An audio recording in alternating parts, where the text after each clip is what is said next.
हजुरहरू नमस्ते अनि दर्शन हजुरले गुड मर्निङ, शुभ बिहानी, शुभ प्रभात। घर मेरो गोर्खा मनोकामना लखनसहित गाउँपालिका वार्ड नम्बर 4 माथिल्लो ग्याजा र अहिले मेरो बसाइ चाहिँ दिल्ली बाहिर हरियाणा बहादुरगढ सेक्टर 7 भन्ने ठाउँमा बस्छु र मेरो साथमा 2टा बाबु छ अनि मेरो श्रीमान चाहिँ हुनुहुन्न, बित्नु भएको 6 वर्ष भयो र आज पनि म हजुरहरूको अगाडि एउटा गीत लिएर उपस्थित भइसकेको छ। गीतको बोल छ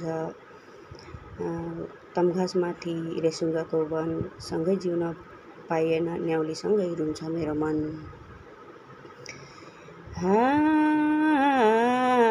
बेथा बेभार झन्डेरै घेरो, झन्डेरै घेरो, जता सोच्यो उतै छ अँधेरो, तमघासमाथि रेसुङ्गाको वन,